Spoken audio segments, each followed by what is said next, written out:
Light wave की तरह behave करता है और वेव कैरेक्टर मान करके आप इंटरफेरेंस फिनोमेना लाइट का एक्सप्लेन कर सकते हैं। तो यंग साहब ने इसको एक्सप्लेन किया था। तो इसमें to coherent source of light, to coherent source of light,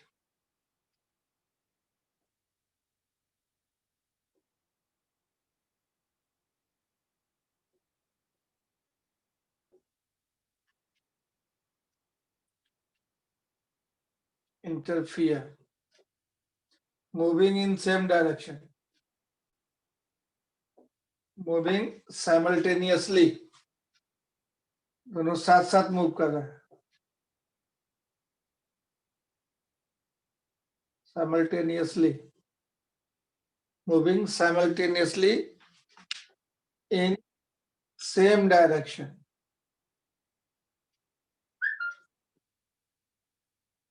moving simultaneously in same direction, interfere,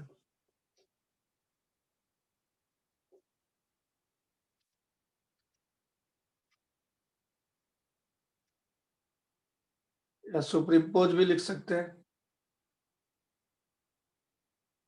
so that total energy is conserved, total energy is conserved, but a redistribution of energy take place.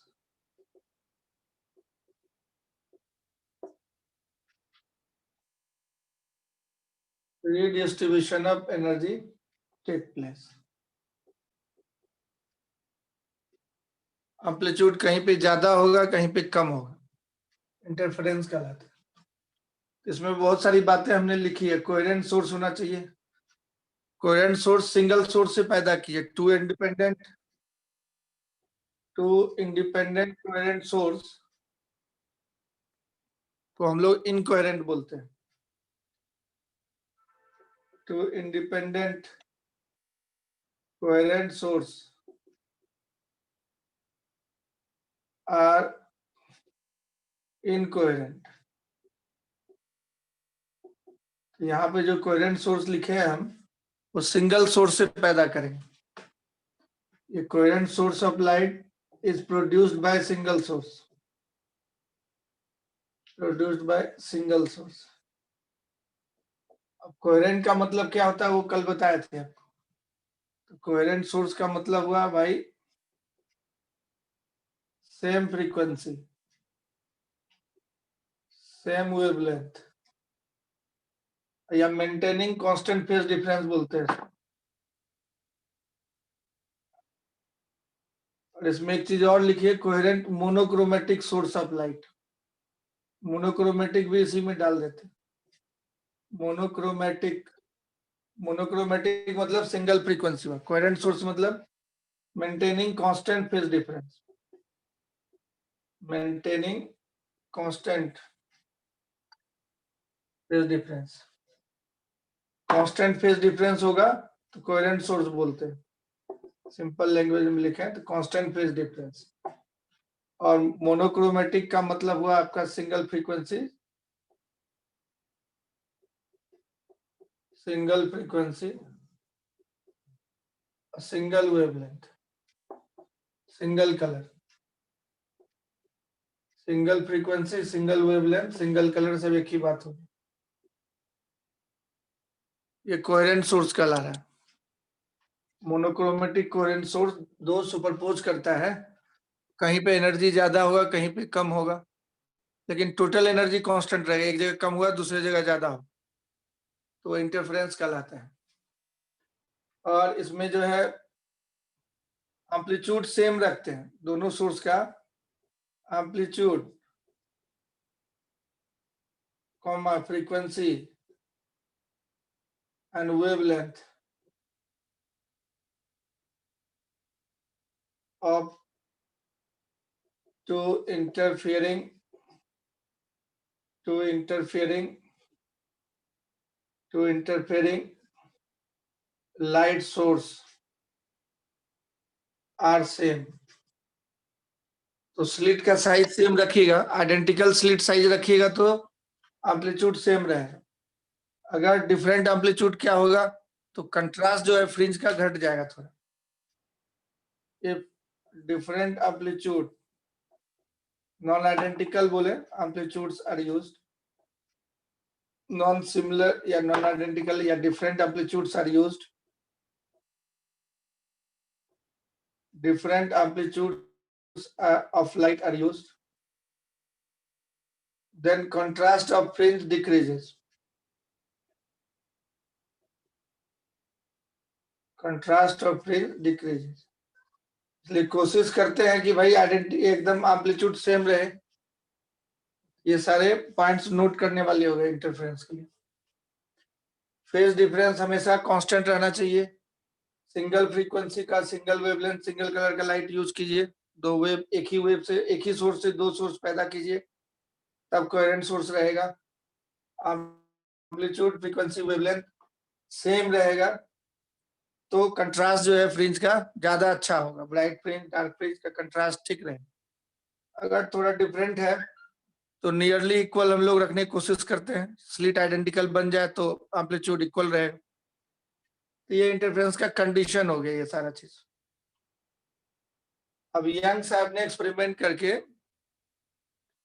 Interference pattern को show किया था, तो YDSC आज हम लोग पढ़ने वाले हैं। तो जब देखिए कि भाई कोहेरेंट सोर्स कैसे पैदा करते हैं, तो कोहेरेंट सोर्स पैदा करने का दो तरीका होता है। तो उसको बोलते हैं division of wave front end division of amplitude. Coherent source can be obtained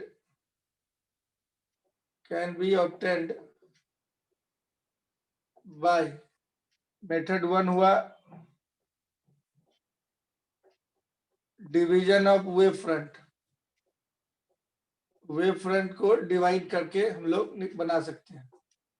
method 2 हुआ डिवीजन ऑफ एम्पलीट्यूड। इंटेंसिटी को डिवाइड करके एम्पलीट्यूड को डिवाइड, लाइट के इंटेंसिटी या एम्पलीट्यूड को डिवाइड करके हम लोग कर सकते हैं। एक सेम सोर्स से दो सोर्स पैदा कर लिए। Division of wave front method हो गया मेथड 1, और दूसरा हो गया डिवीजन ऑफ एम्पलीट्यूड। तो division of wave front method से YDSC एक्सपेरिमेंट उसी पे बेस्ड है। जैसे डिवीजन ऑफ वेव फ्रंट से कैसे पैदा किया था यंग साहब ने, तो यंग्स डबल स्लिट एक्सपेरिमेंट में डिवीजन ऑफ वेव फ्रंट ही है। जैसे एक्सपेरिमेंट का स्ट्रक्चर देखिए, यंग्स डबल स्लिट एक्सपेरिमेंट। तो ये स्लिट है, एक कार्डबोर्ड ले लीजिए, इसमें पतला सा नैरो होल बनाइए इस तरह से, और यहाँ से लाइट सोर्स आ रहा है, सिंगल लाइट सोर्स है, monochromatic, single frequency, single wavelength वाला, और यहीं से लाइट सोर्स चली और यहाँ से फिर डिफ्रैक्ट करके मुड़ेगी, दोनों यहाँ पे सुपरपोज किया, इंटरफियर किया। इस तरह से इंटरफेरेंस पैटर्न हम लोग यहाँ पे देखते हैं। ब्राइट, डार्क, फ्रिंज वगैरह सब यहाँ पे मिलेगा बहुत सारा। तो सिंगल सोर्स से ये दो सोर्स लाइट का हो गया, S1 S2। इसी का क्रॉस सेक्शनल व्यू देखेंगे हम लोग। इसी को सिंपल में ऐसे बनाते हैं, एक सोर्स से दो सोर्स पैदा की, सिंपल में इसको ऐसे बनाते हैं। दो स्लिट बना दिए सामने में सिमेट्रिकली, दोनों स्लिट को नजदीक में रखते हैं। बहुत ज्यादा दूर रखिएगा तो फ्रिंज पैटर्न वैनिश हो जाएगा। दोनों स्लिट नजदीक में रहते हैं, और यहाँ से डिफ्रैक्ट करेगा लाइट। जितना वेवलेंथ है उसी के आसपास ये ओपनिंग है, जितना लाइट का वेवलेंथ है उसी के आसपास ओपनिंग। डिफ्रैक्ट करके सुपरपोज करता है, तो कहीं पे मैक्सिमम इंटेंसिटी, कहीं पे मिनिमम इंटेंसिटी प्रेजेंट होता है यहाँ पे। तो मैक्सिमम इंटेंसिटी वाले पोजीशन को हम लोग बोलते हैं ब्राइट फ्रिंज, स्ट्रिप बनेगा चमकीला, और मिनिमम इंटेंसिटी वाले पोजीशन को हम लोग बोलते हैं डार्क फ्रिंज का पोजीशन। तो ये दो सोर्स की तरह बिहेव किया, सिंगल सोर्स से दो सोर्स, इसको बोलते हैं division of wave front method. YDSC में एक ही सोर्स से दो सोर्स पैदा किया, तो इसका वेवलेंथ सेम है, फ्रीक्वेंसी सेम है। ऐसे ही यंग साहब ने दिया था, इसको शॉर्टकट में YDSC बोलते हैं। और बहुत सारे साइंटिस्ट ने बहुत सारा तरीके का एक्सपेरिमेंटल अरेंजमेंट किया, उसमें से कुछ और देख लीजिए। Division of wave front method पे इंटरफेरेंस पैटर्न YDSC है बेस्ड। दूसरा आप देखिए, दूसरा जो है कि आप एक सोर्स से दो सोर्स पैदा कर सकते हैं और भी डिफरेंट डिफरेंट मेथड से, जैसे लॉयड्स मिरर एक्सपेरिमेंट था। लॉयड्स मिरर एक्सपेरिमेंट, ये भी डिवीजन ऑफ वेव फ्रंट के बेसिस पे है, ये भी division of wave front basis पे एक सोर्स से दो सोर्स पैदा किया। तो जैसे कि मिरर आप यहाँ पे रख दीजिए, एक प्लेन मिरर, और इधर सोर्स ले लीजिए एक लाइट का। अब यहाँ से जो रे चली वो रिफ्लेक्ट करके चली जाएगी, यहाँ से जितना एंगल बना रहा है उतने एंगल पे, और दूसरी रे जो आई इधर वो रिफ्लेक्ट करके यहाँ से चली जाएगी, जितने एंगल पे आई उतने एंगल पे।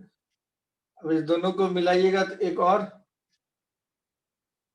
यहाँ पे वर्चुअल सोर्स आपको मिलेगा, एक सोर्स से एक और सोर्स पैदा कर लिया। ये division of wave front method कहलाता है। एक सोर्स से जैसे लग रहा है लाइट यहाँ से आ रही है, division of wave front method कहलाता है। और इधर स्क्रीन लगा देते हैं हम लोग।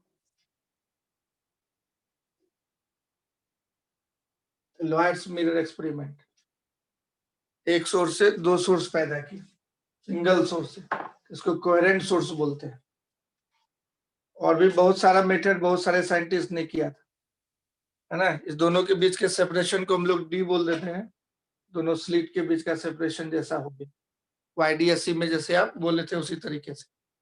फ्रेस्नेल बायप्रिज्म मेथड, उससे भी कर सकते हैं। फ्रेस्नेल ने किया था, साइंटिस्ट का नाम है। बायप्रिज्म मतलब दो प्रिज्म लगा दिया, बायप्रिज्म मेथड, तो दो प्रिज्म ऐसे लगा दिए, फ्रेस्नेल बायप्रिज्म मेथड। दो प्रिज्म लगा के अरेंज कर दिया, एक सिंगल सोर्स यहाँ पे ले लीजिए सामने में, इससे दो सोर्स पैदा किया। यहाँ से लाइट जाएगी ऐसे बेस की तरफ मुड़ जाती है, लाइट जाएगी बेस की तरफ मुड़ जाती है, इस दोनों को मिला दीजिए। यहीं से आता हुआ ले आइए, इसके ठीक सामने से आता हुआ ले आइए, इसको मुड़िए पिक्चर बनाने के लिए सही से। यहाँ से डॉट डॉट करके इससे मिलाते हुए से बना, जैसे ऊपर दिखाए वैसे ही नीचे दिखा दीजिए। लाइट बेस की तरफ मुड़ गई, दूसरा सोर्स जितना दूरी ऊपर है उतना ही दूरी नीचे पे डायग्राम बना। दूसरा वेव लिया, फिर बेस की तरफ मुड़ेगी, यहाँ से जाता इंटरफेयर करेगा दोनों वेव, उसको दिखाए ऊपर की तरफ, इसको भी थोड़ा नीचे करके दिखा दे,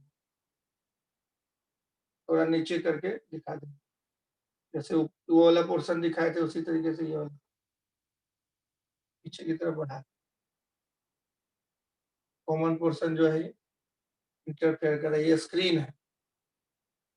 अब देखिए सोर्स एस था, इससे दो सोर्स पैदा किए, इसको मिलाइए, पीछे बढ़ाने के बाद एक रे ऐसे आई थी, रे दोनों मिला, सिंगल सोर्स से दो सोर्स पैदा किए। ये sub division of wave front method कहलाता है। ये डिफरेंट डिफरेंट साइंटिस्ट ने डिफरेंट डिफरेंट अरेंजमेंट किए थे। तो एक सोर्स से दो सोर्स पैदा किए सेम वेवलेंथ से फ्रीक्वेंसी वाला, इसको कोहेरेंट सोर्स बोलते हैं। यही जब इंटरफेयर करता है तो इंटरफेरेंस पैटर्न यहाँ पे ब्राइट और डार्क फ्रिंज मिलता है हम लोग। तो चलिए, इसमें से सबसे फेमस है YDSC, उसी को हम लोग पढ़ेंगे आज, डिटेलिंग उसी का करेंगे। बाकी ये सब जब क्वेश्चन मिलेगा तो हम लोग कर लेंगे।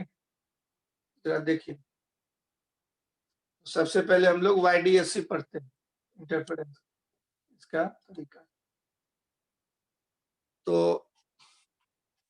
लेट मैथमेटिकल एनालिसिस कर लेंगे, एक डायग्राम बना देते हैं, स्लिट जैसे अभी बनाए थे उसी तरीके का। एक कार्डबोर्ड में दो इस तरह का नैरो स्लिट कट कर लेते हैं और डिफ्रैक्ट करके यहाँ से मुड़ेगा, मुड़ के इंटरफेयर करता है तो किसी एक पोजीशन पे दिखा दिए इंटरफेयर किया।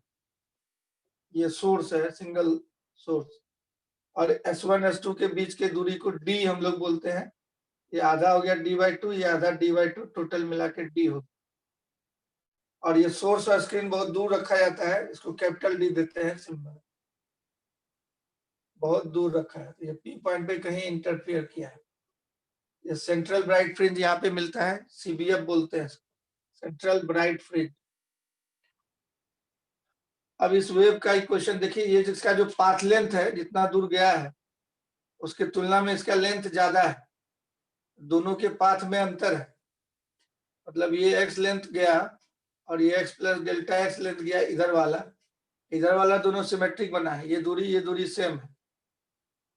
तो इक्वेशन, ये दोनों वेव का इक्वेशन जो है, सेम वेवलेंथ सेम फ्रीक्वेंसी रखते हुए वेव का इक्वेशन लिखिए। सेम वेवलेंथ सेम फ्रीक्वेंसी रखते हुए वेव का इक्वेशन लिखिए। लेट द इक्वेशन ऑफ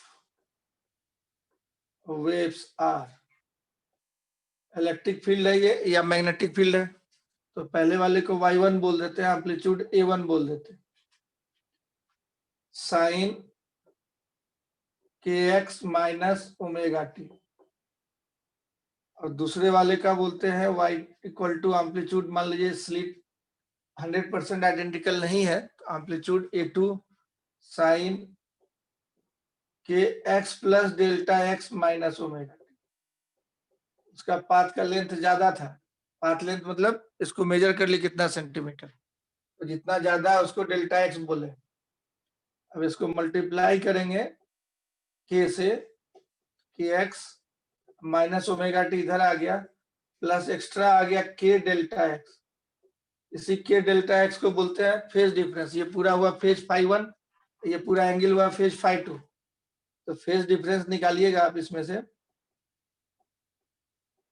तो इसका नाम हम दे देते हैं delta, k into delta x को डेल नाम दे दिए, y2, where del equal to हो गया k डेल्टा एक्स। ये कल आएगा φ2 माइनस φ1, फेज डिफरेंस। पूरा एंगल फाई कहलाता है, ये पूरा एंगल φ2 हुआ, ये पूरा एंगल φ1 हुआ, दोनों को घटा देंगे तो डेल बचेगा, इसी को बोलते हैं phase difference. Initial phase difference इतना है और अंत तक यही फेज डिफरेंस रहेगा। तो बोले थे कोहेरेंट सोर्स का मतलब फेज डिफरेंस कांस्टेंट होना चाहिए। तो पाथ में डिफरेंस कांस्टेंट है, ये x था, ये x प्लस डेल्टा x, और ये दोनों तो बराबर है, तो टोटल इसका पाथ लेंथ को घटा दें तो पाथ डिफरेंस हमारा आ रहा है यहाँ पे डेल्टा x। पाथ डिफरेंस कितना है, डेल्टा x। अब फेज डिफरेंस कितना है, k डेल्टा x। तो k को हम लोग क्या बोलते थे, k को बोलते थे हम लोग 2 pi by lambda, angular wave number. तो phase difference equal to 2 pi by lambda into path difference. ये फॉर्मूला यहाँ पे बन रहा है, phase difference equal to 2 pi by lambda into path difference. Phase difference और पाथ डिफरेंस में यही रिश्ता है। अब ये दोनों वेव सुपरपोज कर रहा है, तो दोनों को सुपरपोज कराते हैं हम लोग और रिजल्टेंट वेव निकालते हैं। तो रिजल्टेंट वेव का हम लोग इंटेंसिटी देखेंगे कितना है, एम्पलीट्यूड देखेंगे कितना है, कैलकुलेशन करनी। तो चलिए, दोनों वेव सुपरपोज करेगा, सेम डायरेक्शन में जा रहा है, ये माइनस साइन लगा हुआ है, मतलब दोनों प्लस एक्स एक्सिस की तरफ फॉरवर्ड डायरेक्शन में जा रहा है। ओमेगा दोनों में सेम लिए हैं, ओमेगा को क्या बोलते थे हम लोग, एंगुलर फ्रीक्वेंसी 2 पाई एफ। ओमेगा दोनों में सेम है, इसका मतलब फ्रीक्वेंसी सेम है। के दोनों में सेम है, मतलब वेवलेंथ सेम है। के को 2 पाई बाय लैम्डा बोलते थे, तो दोनों में के सेम रखे हैं, ओमेगा सेम रखा, मतलब वेवलेंथ सेम है, फ्रीक्वेंसी सेम है, फेज डिफरेंस कांस्टेंट है। यही है, फेज डिफरेंस इज कांस्टेंट। कितना है, तो के डेल्टा एक्स है फेज डिफरेंस। अब ये दोनों सुपरपोज करेगा तो इंटरफेरेंस पैटर्न हम लोग को मिलेगा। तो दोनों का सुपरपोजिशन देखते हैं हम। तो दोनों सुपरपोज होने के बाद रिजल्टेंट वेव का एम्पलीट्यूड कितना होगा वो देखते हैं। इतना नोट कर लिया आपने?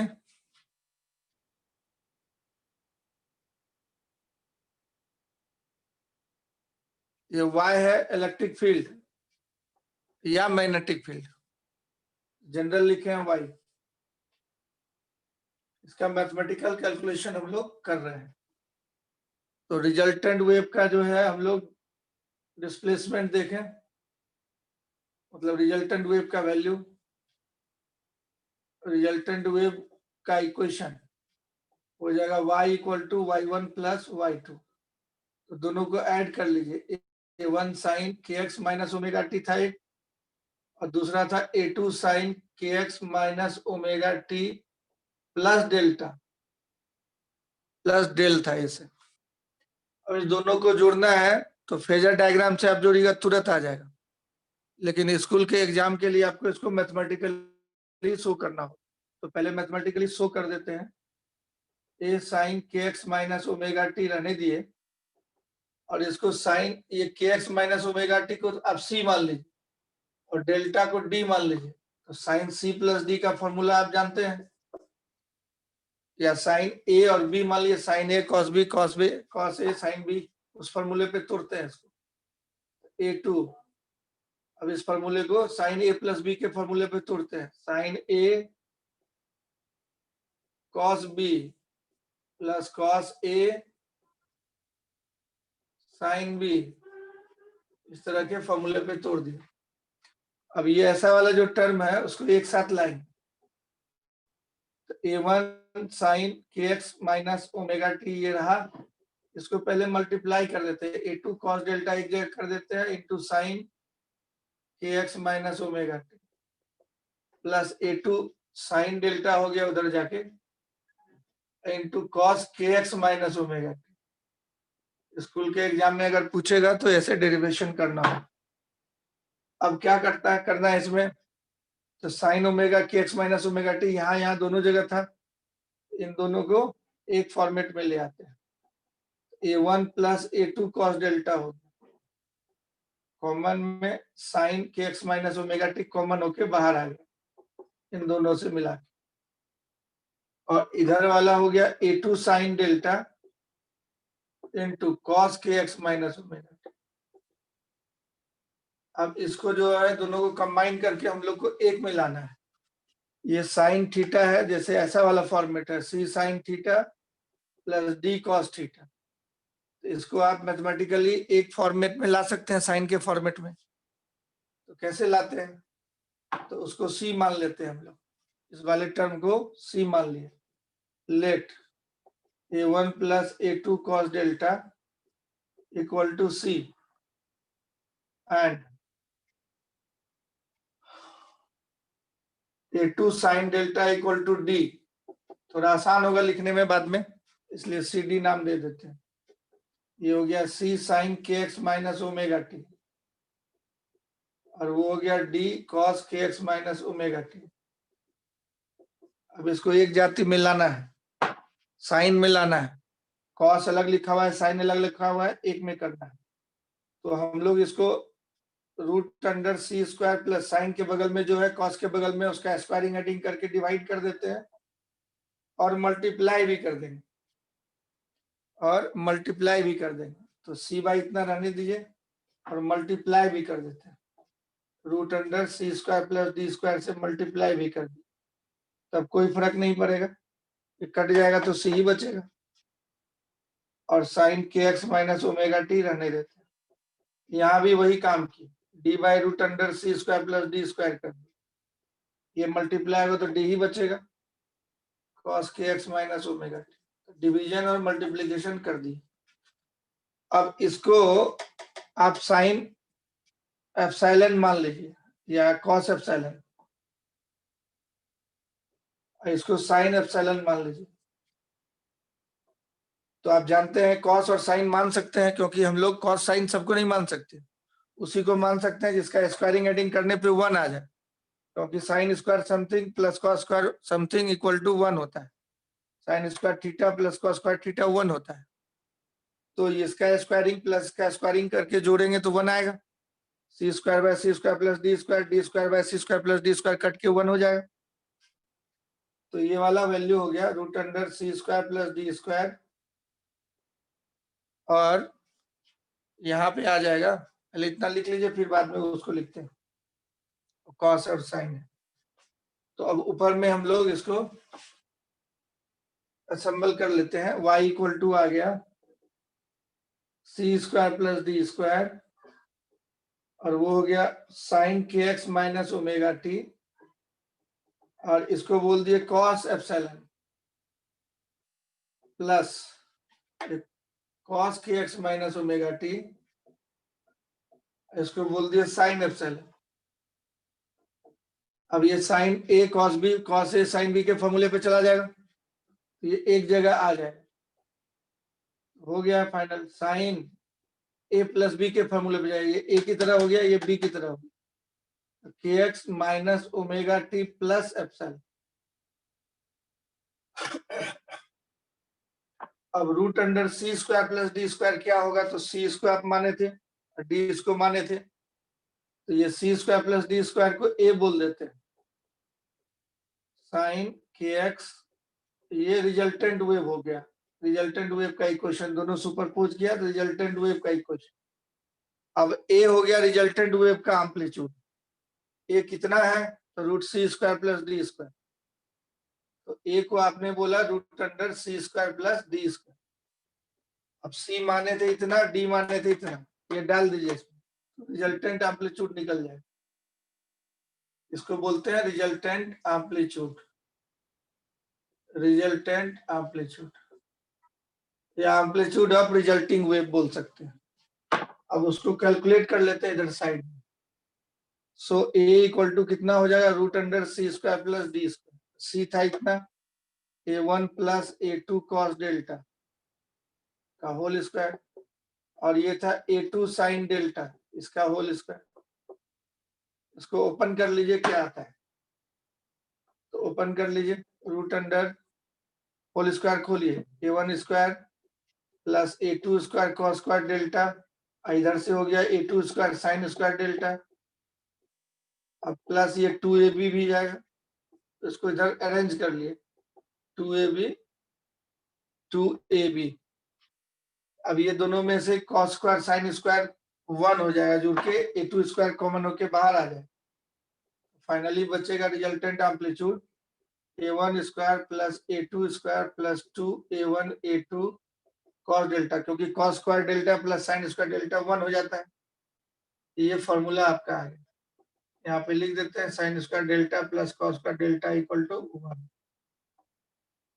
और एप्सिलॉन का भी वैल्यू निकालना होगा, ए का वैल्यू निकाल लिए, एप्सिलॉन एक्स्ट्रा था, ए एक्स्ट्रा था, तो ये देखिए साइन इसको बोले हैं, कॉस इसको बोले हैं, तो डिवाइड कर देंगे तो tan निकल जाएगा, तो साइन बाई कॉस करेंगे तो डी बाई सी आ जाएगा, तो साइन बाई कॉस कर देंगे, tan एप्सिलॉन निकालना है तो sine epsilon by cos epsilon कर देंगे, तो कितना आ गया, साइन माने थे हम लोग कितना, साइन यहाँ वाले को माने थे हम लोग, तो डी बाई सी ऐसा आ गया। इधर लिखे थे C by root under D square plus C square plus D square, इधर लिखे थे D by root under C square plus D square, तो डी बाई सी आ गया। अब डी किसको बोले थे आप, तो यही वाला सी है और ये वाला डी है, ये हो जाएगा a2 sine delta by a1 plus a2 cos delta. ये वेक्टर में जैसे एडिशन करते थे उस तरह का दिख रहा है, जैसे a1 a2 दो वेक्टर को डेल्टा एंगल पे ऐड कर दिए, तो एप्सिलॉन बोल सकते हैं आप tan इनवर्स, एप्सिलॉन को आप बोल सकते हैं tan inverse a2 sine delta by a1 plus a2 cos delta, तो एप्सिलॉन इससे मिल जाएगा और a इससे मिल जाएगा, तो रिजल्टेंट वेव का ये पूरा कहानी आपके सामने है।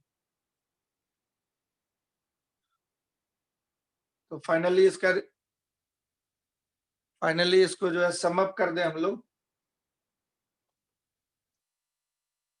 तो फाइनली इसको हम लोग सम अप कर दें तो क्या हुआ कि दो वेव आप लिए थे, y1 equal to a1 sine kx minus omega t, and दूसरा वेव था y2 equal to a2 sine kx minus omega t plus delta, और डेल्टा इक्वल टू था आपका k into delta x path difference,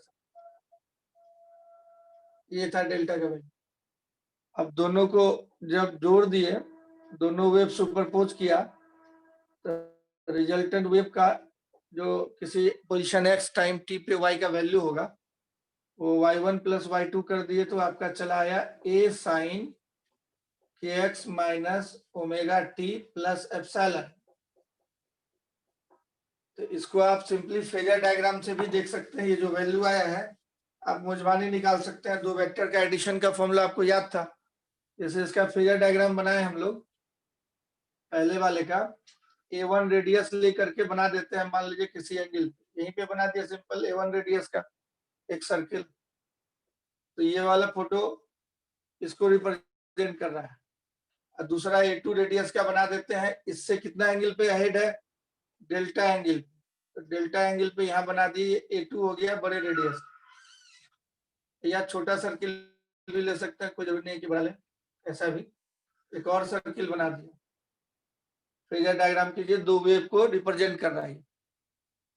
अब resultant क्या हो जाएगा इसका, पैरेललोग्राम लॉ से मिला दीजिए ऐसे रिजल्टेंट वेक्टर, ये रिजल्टेंट हो जाएगा ए, और इस एंगल को हम लोग एप्सिलॉन बोले थे। तो अब बताइए फॉर्मूला से ए और बी दो वेक्टर है, रिजल्टेंट कैसे निकालते थे। तो ए का वैल्यू हो गया आपको resultant amplitude a1 square plus a2 square plus 2a1 a2 cos delta, यही निकाले थे आप मैथमेटिकली। इस फेजर डायग्राम से भी डायरेक्ट लिख सकते हैं। और 10 एप्सिलॉन क्या निकाले थे आप, 10 एप्सिलॉन निकाले थे आप, जिसके साथ एंगल बना रहा है नीचे में अकेला रहेगा, a2 cos delta, a2 sin delta ऊपर था बाय a2 cos डेल्टा, ऐसा यही आया था वैल्यू हम लोगों का। तो फेजर डायग्राम की मदद से आप निकाल सकते हैं उसको, सिंपल वे में ये फॉर्मूला याद रहेगा। ये कहलाता है resultant amplitude, amplitude of resultant wave, resultant amplitude.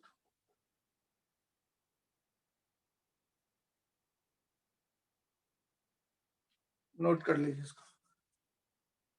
ये फॉर्मूला हम लोग को मिल गया, दो वेव सुपरपोज करता है तो रिजल्टेंट एम्पलीट्यूड कैसा होगा और रिजल्टेंट वेव का इक्वेशन कैसा होगा, ऐसा। अब हम लोग वेव के प्रॉपर्टी में पढ़े थे कि intensity is proportional to amplitude का स्क्वायर, ये हम लोग जानते हैं 11th क्लास में पढ़े थे, I proportional to A square.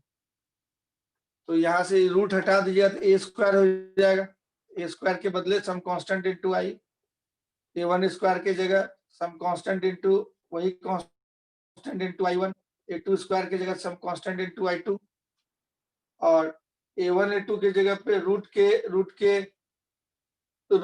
के दो बार मिलके के बन जाएगा, तो 2 root i1 root i2 into cos delta. ये समझ में आया। जहां ए स्क्वायर है वहां पे आई रख दीजिए, ये रूट हटा दीजिए तो इधर ए स्क्वायर हो जाएगा, आई रख दिए, a1 स्क्वायर की जगह i1, a2 स्क्वायर की जगह i2, a1 की रूट i1, a2 की जगह रूट i2। ये इंटेंसिटी का फॉर्मूला निकल के चला आएगा, intensity of resultant wave. This is the intensity of resultant. अब इंटेंसिटी और एम्पलीट्यूड दोनों का फॉर्मूला हम लोग देख ली, ये रिजल्टेंट इंटेंसिटी कहलाता है। इंटेंसिटी क्या होता है, एनर्जी, लाइट एनर्जी फॉलिंग पर second per unit area, intensity होता है। तो दो वेव का इंटेंसिटी i1 i2 था, सुपरपोज किया तो result phase difference five delta था, तो रिजल्टेंट इंटेंसिटी इतना हो गया। अब ब्राइट फ्रिंज के लिए चमकीला स्पॉट जो मिलेगा स्क्रीन पे, उसके लिए इंटेंसिटी मैक्सिमम होता है। तो condition for bright fringe, condition for bright fringe, और डार्क फ्रिंज को दोनों के कंडीशन देखेंगे। ब्राइट फ्रिंज बोलिए और कंडीशन फॉर मैक्सिमम इंटेंसिटी दोनों एक ही चीज हो। कंडीशन फॉर मैक्सिमम, पहले एम्पलीट्यूड की बात कर लेते हैं फिर इंटेंसिटी की बात कर लेंगे, या इसको बोलेंगे कंडीशन फॉर मैक्सिमम इंटेंसिटी, सब एक ही बात हुआ। मैक्सिमम इंटेंसिटी, इसके लिए क्या कंडीशन होता है, ये मैक्सिमम होने के लिए कॉस का वैल्यू मैक्सिमम चाहिए, तो मैक्सिमम वैल्यू कहाँ का होगा कॉस, तो फेज डिफरेंस जो है, कंडीशन होता है phase difference equal to even multiple of pi, even multiple of pi, even multiple of pi, क्योंकि कॉस 0 डालिएगा तो 1 होगा,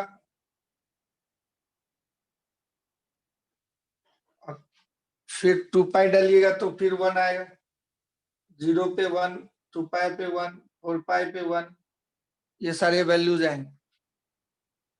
इसको देखिए 1, तो 1 डालने से ये a1 प्लस a2 का होल स्क्वायर हो जाएगा, ये मैक्स हो जाएगा तब होल स्क्वायर, तो डेल्टा इक्वल टू हो गया 2n pi, even multiple of pi, n का वैल्यू 0, 1, 2, 3, 4 डाल सकते हैं, सब इवन नंबर आएगा, इवन मल्टीपल ऑफ पाई हो जाएगा, तब इन सारे वैल्यूज पे कॉस का वैल्यू 1 हो जाएगा।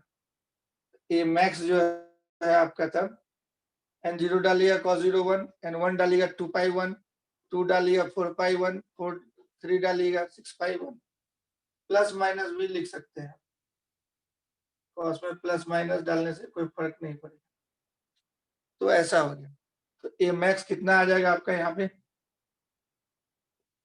कॉस का वैल्यू 1 हो जाएगा तब इस केस में, और डेल्टा 1 हो गया, तो ये a1 प्लस a2 का होल स्क्वायर है, a1 प्लस a2 का whole square, a1 square plus a2 square plus 2a1 a2, a1 square plus a2 square plus 2a1 a2 हो जाएगा, a1 square plus a2 square plus 2n a2, मतलब a1 plus a2 का whole square, ए max आपका आ जाएगा a1 plus a2,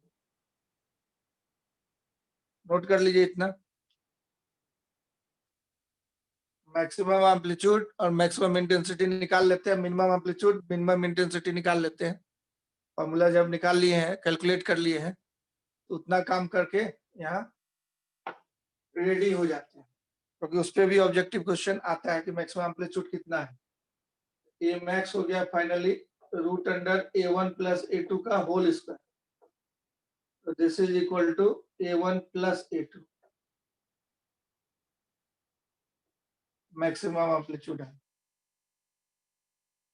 and maximum intensity निकालिए, I max कितना होगा, cos delta 1 डाल दीजिए, इसको बोल सकते हैं रूट i1 का होल स्क्वायर, i1 को हम लोग बोल सकते हैं रूट i1 का होल स्क्वायर, i2 को बोल सकते हैं रूट i2 का whole square, plus 2 root i1 into root i2 हो गया, कॉस डेल्टा 1 हो गया, इसको बोलिए root i1 plus root i2 का whole square, root i1 plus root i2 का होल स्क्वायर, तो मैक्सिमम इंटेंसिटी का फॉर्मूला देखिए कैसा है, root i1 plus root i2 का होल स्क्वायर, ये हो गया था a1 प्लस a2 का होल स्क्वायर का रूट, a1 प्लस a2 आ गया, और ये हो गया root i1 plus root i2 का होल स्क्वायर।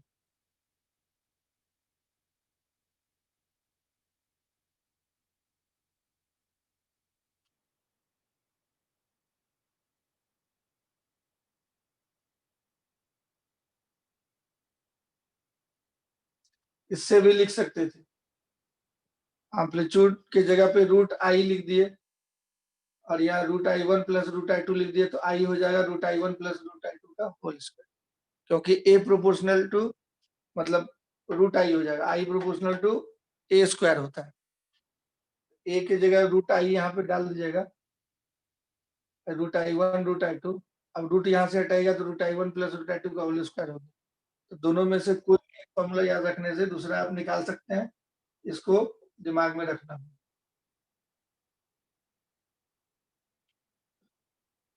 ये कंडीशन फॉर ब्राइट फ्रिंज हुआ, मैक्सिमम इंटेंसिटी मिलने वाला कंडीशन।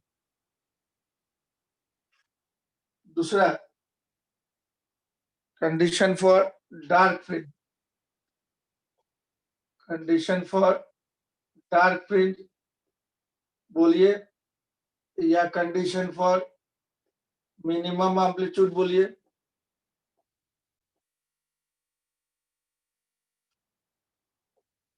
या कंडीशन फॉर मिनिमम इंटेंसिटी बोलिए, कंडीशन फॉर मिनिमम इंटेंसिटी बोलिए।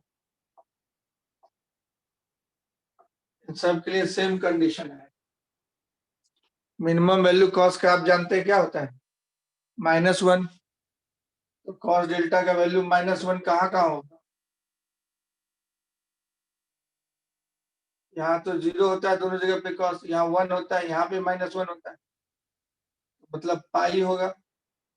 फिर एक चक्कर मार के वहां पहुंचेगा 3 पाई होगा, फिर 5 पाई होगा, फिर 7 पाई होगा। ऑड मल्टीपल ऑफ पाई बोलते हैं इसको। 1 पाई हुआ, 3 पाई हुआ, 5 पाई हुआ, 7 पाई हुआ। तो फेज डिफरेंस डेल्टा जो था equal to odd multiple of pi, odd multiple of pi, इसको बोल देंगे 2n + 1 × पाई। n का वैल्यू शुरू करेंगे 0 से, 1 2 3 4 एंड सो ऑन। तो cos 0, यहाँ पे 0 डालिएगा तो पाई हो जाएगा, 1 डालिएगा 3 पाई हो जाएगा। इन सब में cos डेल्टा का वैल्यू -1 हो जाएगा। तो एम्पलीट्यूड का जो फॉर्मूला था आपका √a1² + a2² -2a1 a2 हो गया। माइनस कैसे आया, cos डेल्टा -1 हो गया। तो ये जो है √a1 - a2 का होल स्क्वायर। तो इसलिए मिनिमम एम्पलीट्यूड आ जाएगा आपका फॉर्मूला a1 - a2 का मॉडुलस। मिनिमम वैल्यू हम लोग बता रहे हैं। इंटेंसिटी मिनिमम निकालिएगा तो I1 + I2 + 2 √I1 I2 होता है। तो I1 को हम लोग √I1 का स्क्वायर, I2 को √I2 का स्क्वायर और +2 √I1 √I2 cos डेल्टा होता था, cos डेल्टा -1 हो गया। ये √I1 - I2 का होल स्क्वायर। ये मिनिमम इंटेंसिटी का फॉर्मूला होगा। Objective question maximum minimum intensity से एक क्वेश्चन पूछेगा तो आप निकाल सकते हैं। तो फाइनली आपने इंटेंसिटी का फॉर्मूला देख लिया, मिनिमम का, मैक्सिमम का, और जनरल जो रिजल्टेंट इंटेंसिटी है वो भी देखा। अब रेशियो का क्वेश्चन पूछता है कि I max by I minimum कितना हो। तो आप यहां से देख सकते हैं कि I max by I minimum divide कीजिएगा, इन दोनों को आप डिवाइड कीजिए। तो एक क्वेश्चन आपका पूछता है कि भाई I max by I minimum कितना हो। तो I max by I minimum कीजिएगा, I max आपका यहाँ लिखा हुआ है √I1 + √I2 का whole square divided bye √I1 - √I2 का होल स्क्वायर। ऐसा हो गया। अब एम्पलीट्यूड मैक्सिमम बाय मिनिमम का रेशियो देखिए, मैक्सिमम बाय मिनिमम का। तो मैक्सिमम एम्पलीट्यूड यहाँ लिखा हुआ है A1 + A2, ये मिनिमम लिखा हुआ है A1 - A2। ये ऑब्जेक्टिव में पूछेगा तो ये फॉर्मूला लगा के बना सकते हैं। लेकिन ऑब्जेक्टिव में क्या करता है कि इंटेंसिटी दे देगा I1 I2 दोनों वेव का, और एम्पलीट्यूड पूछेगा, A1 A2 नहीं देगा, I1 I2 दे देगा और एम्पलीट्यूड का रेशियो पूछेगा। इन दोनों को रिलेट आप कर सकते हैं क्या? कर सकते हैं दोनों को रिलेट। आप जानते थे इंटेंसिटी प्रोपोर्शनल टू एम्पलीट्यूड का स्क्वायर।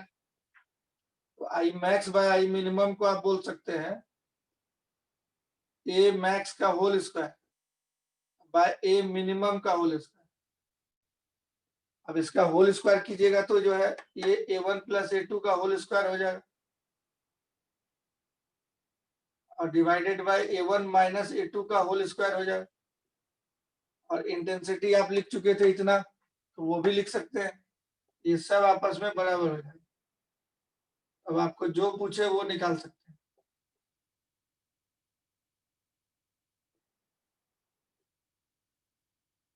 तो ये सब आपस में इक्वल हो गया। अब मान लीजिए कि आपको एम्पलीट्यूड दे दिया और इंटेंसिटी मैक्सिमम बाय मिनिमम का रेशियो पूछा, इसको इससे इक्वेट कीजिएगा। एम्पलीट्यूड दे देगा, अब मैक्सिमम बाय मिनिमम इंटेंसिटी पूछेगा, तो ये बराबर ये कर दीजिएगा। इंटेंसिटी दे दिया, एम्पलीट्यूड का रेशियो पूछा, ये बराबर ये कीजिएगा। इसका स्क्वायर जो है दोनों पे होगा, इधर से हट जाएगा, ए मैक्स बाय ए मिनिमम आ जाएगा √I1 बाय। तो अलग से तोड़ करके हम लिख दें ए मैक्स बाय ए मिनिमम, ये जो आया था इसको आप दोबारा इससे इन दोनों को इक्वल कीजिएगा, तो होल स्क्वायर इधर वाला ये वाला कट जाएगा, तो बच जाएगा √I1 plus √I2 bye √I1 minus √I2। ऐसा होगा। ये 1 नंबर हुआ, 2 नंबर, 3 नंबर। और कभी I max bye I minimum पूछा और दे देगा एम्पलीट्यूड, इनको बराबर कर दे।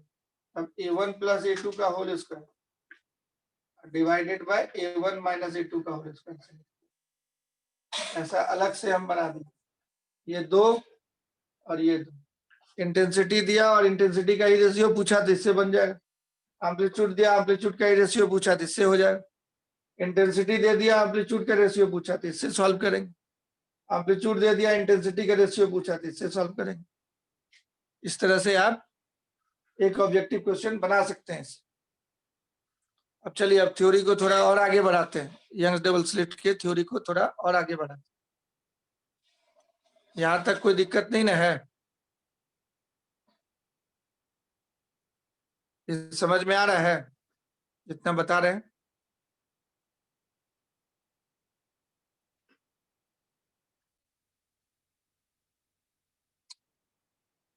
यस।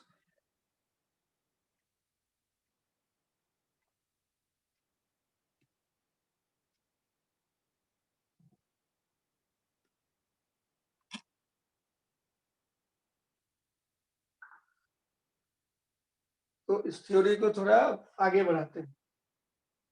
अब देखिए क्या करना होता है इसमें। ये तो हो गया objective simple plain question board वगैरह सब में। और आगे का क्वेश्चन बनाने के लिए आपको जो है condition for bright fringe, dark fringe कैसे कैसे कहाँ पे होगा, उन सबको देखने के लिए जो है पाथ डिफरेंस निकालना होगा।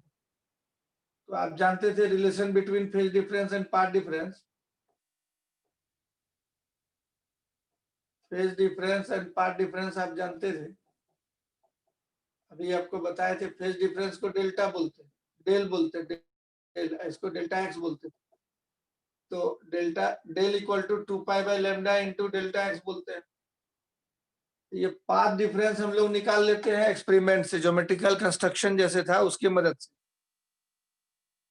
यंग साहब ने जैसा ज्योमेट्रिकल कंस्ट्रक्शन किया था उसकी मदद से डेल्टा एक्स निकाल लेंगे और उसको 2π से मल्टीप्लाई कर देंगे लैम्डा से, तो फेज डिफरेंस आ जाएगा। और कंडीशन फॉर मैक्सिमम मिनिमम के लिए आप देखें even multiple of pi phase difference जब होता है तब ब्राइट फ्रिंज बनता है। वो कंडीशन अप्लाई कर लेंगे तो हम लोग को पोजीशन पता चलेगा कि स्क्रीन पे कहाँ होगा। तो सबसे पहला काम होता है ये डेल्टा एक्स निकालना। YDSC में सबसे पहला काम होता है पाथ डिफरेंस निकालना। तो यार देखिए geometrical construction calculation of path difference in YDSC करते हैं। Calculation of delta x in YDSC। तो लाइट वेव जो है, दोनों वेव जो एक सोर्स से पैदा करके हम लोग भेजे थे, उसमें ज्योमेट्री से जो पाथ डिफरेंस है उसको ज्योमेट्रिकल पाथ डिफरेंस बोलते हैं और उसको हम लोग कैलकुलेट कर लेंगे। कैलकुलेट हो जाए। अब ये मान के पढ़ते हैं कि स्क्रीन बहुत ज्यादा दूर पे है, तो स्क्रीन मान लीजिए कि ये जो है कहीं पे इंटरफेयर कर रहा है किसी पॉइंट थीटा एंगल पे। दोनों वेव यहाँ से डिफ्रैक्ट करने के बाद जैसे गेट का जो साइज है उसी साइज के आदमी को दोहराइएगा तो किनारे से लग के डिफ्रैक्ट कर जाएगा, मुड़ जाएगा।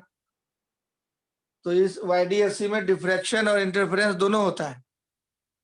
यहाँ से जो मुड़ना है उसको डिफ्रैक्शन बोले, और दोनों मिल का दोनों एनर्जी मिला, दोनों वेव का एम्पलीट्यूड सुपरपोज करके मैक्सिमम और मिनिमम इंटेंसिटी बनता है डेल्टा के हिसाब से। तो यहाँ पे हम लोग जो है ये डिफ्रैक्ट करके जब जाएगी तो अब यहाँ कहीं मिलना है, बहुत दूर में स्क्रीन पे इसी लाइन पे कहीं मिलेगा, तो हम लोग ये मानते हैं कि ये पैरेलल इसके निकलेगी, इसके पैरेलल, तो पैरेलल रे जाके इन्फिनिटी पे मिल जाती है, बहुत दूर में जाके मिल जाएगी। तो ये रे पैरेलल जा रही है क्योंकि स्क्रीन हम लोग ये मान के चलते हैं बहुत दूर में, टेंस टू इन्फिनिटी है, और ये सब सारा रे जाके कहीं पे सुपरपोज किया, मिल गया, तो वहीं पे एनर्जी कितना पार्ट डिफरेंस है दोनों के रास्ते में, डिफरेंस कितना उस पर डिपेंड करेगा। अब देखिए इसका नाम S दिए, इसका नाम S1 दिए, इसका नाम S2 दिए। पार्ट डिफरेंस हमको कैलकुलेट करना है, इस एंगल को थीटा बोल रहे हैं, इस एंगल को क्या बोल रहे हैं, थीटा, वो एंगल थीटा है। तो आप जानते हैं जैसे दो लाइन हम खींच रहे हैं, गौर से देखिए, पहला लाइन है, ये दूसरा लाइन है, और बाहर किसी पॉइंट से इस पे परपेंडिकुलर डाल रहे हैं, इस पे परपेंडिकुलर डाल रहे हैं, ये पहले वाले पे परपेंडिकुलर है, ये दूसरे वाले पे परपेंडिकुलर है, ये सेकंड वाले लाइन पे परपेंडिकुलर है। इस एंगल को अगर थीटा बोलते हैं तो ये भी एंगल थीटा हो जाता है। कैसे, ये थीटा है, ये 90 है, 90 माइनस थीटा, ये भी 90 माइनस थीटा, ये 90 तो थीटा, तो ये सारा पैरेलल लाइन है, तो यहाँ से इस पे परपेंडिकुलर हम लोग डाल देते हैं। तो मान लीजिए परपेंडिकुलर है, इस पे भी परपेंडिकुलर होगा, इस पे भी परपेंडिकुलर होगा, यहाँ भी परपेंडिकुलर है, तो दोनों पैरेलल लाइन के बीच का परपेंडिकुलर डिस्टेंस। अब यहाँ के बाद जो रे चल रही है दोनों का लेंथ सेम हो जाएगा, यहाँ से कहाँ गए इन्फिनिटी, यहाँ से कहाँ गया इन्फिनिटी, मतलब दो रे ऐसे परपेंडिकुलर डाल दी, और ये इन्फिनिटी तक जा रहा है, ये इन्फिनिटी तक जा रहा है, ये दोनों का लंबाई सेम हो जाएगा।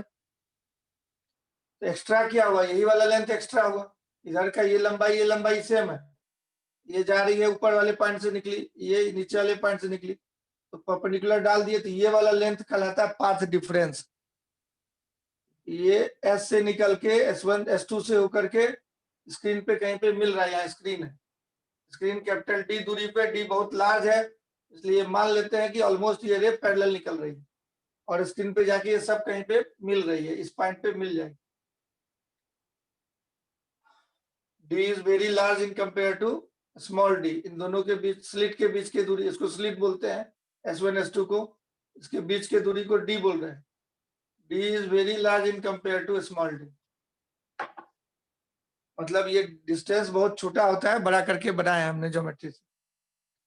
अब देखिए ये थीटा है, ये वाला लाइन, तो ये परपेंडिकुलर हो गया ये डंडा, और ये हॉरिजॉन्टल लाइन पे ये डंडा परपेंडिकुलर हो गया, और इस वाले पे ये परपेंडिकुलर हो गया, इन दोनों का जो एंगल था वही एंगल यहाँ हो जाए। अब ये पूरा दूरी है d, और यहाँ 90 डिग्री एंगल बन रहा है, ये वाला दूरी कहलाएगा पाथ डिफरेंस। ये कितना आ जाएगा देखिए, तो इस ट्रायंगल में, ट्रायंगल को अलग से बना दे रहे हैं, ऐसे है ट्रायंगल, ऐसे है, यहाँ परपेंडिकुलर है, ये दूरी d है, ये थीटा है, तो राइट एंगल ट्रायंगल बन गया। कौन सा ट्रायंगल बन गया, राइट एंगल ट्रायंगल, ये थीटा है, ये कितना बचेगा हमारा, d sin थीटा, कितना बचेगा, d sin थीटा। S2m, इसका नाम m दे देते हैं, यही था S2 और ये m, यही d sin थीटा कहलाता है पाथ डिफरेंस, यही डेल्टा x कहलाता है, यही हो गया डेल्टा x के बराबर। इस ज्योमेट्री से आप देख रहे हैं कि पाथ डिफरेंस यहाँ हो जाता है d sin थीटा। तो S से जो वेव निकली, दो वेव, दोनों के रास्ते का लेंथ जोड़ लेते हैं ज्योमेट्री से, स्केल लगा के आप जोड़ सकते हैं तो जोड़ लीजिए, स्केल लगा के जोड़ लीजिए, और दोनों के रास्ते का डिफरेंस पाथ डिफरेंस कहलाता है। तो हमने ज्योमेट्री से निकाला, यहाँ से परपेंडिकुलर डाल देने के बाद यहाँ से लेके इन्फिनिटी, यहाँ से लेके इन्फिनिटी तक का दोनों लंबाई सेम हो जाएगा, और ये लंबाई सेम है, तो एक्स्ट्रा ये लेंथ हो गया, this is the path difference. So path difference यहाँ पे हो जाएगा दोनों सुपरपोज करने वाले वेव के लेंथ का पाथ का difference, delta x equal to आ गया d sin थीटा। इस डायग्राम से triangle S1 S2M, S1 S2M में हम लोग काम कर रहे हैं, यही कहलाता है path difference, this is the path difference, दोनों सुपरपोज करने वाले वेव का पाथ डिफरेंस है। अब ये डिस्टेंस बहुत छोटा होता है, तो ये एंगल बहुत छोटा होगा, ये डिफरेंस भी कम होगा। तो if theta is a small, theta कम होगा तो साइन थीटा को अप्रोक्सीमेटली हम लोग टेन थीटा बोल देते हैं। साइन थीटा को क्या बोल देते हैं? Tan theta. वो क्वेश्चन पढ़ने से पता चलेगा।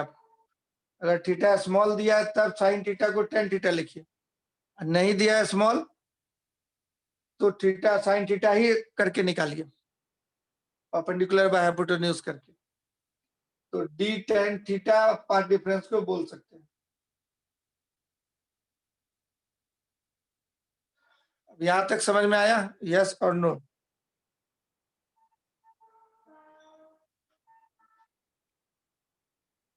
पाथ डिफरेंस हम लोग निकाल लिए, सिंगल सोर्स से दो सोर्स पैदा किए, इसी स्लिट के थ्रू वेव जाके इंटरफेयर कर रही है, तो पाथ डिफरेंस हम लोग का निकल गया डी टेन थीटा। समझ में आया जी?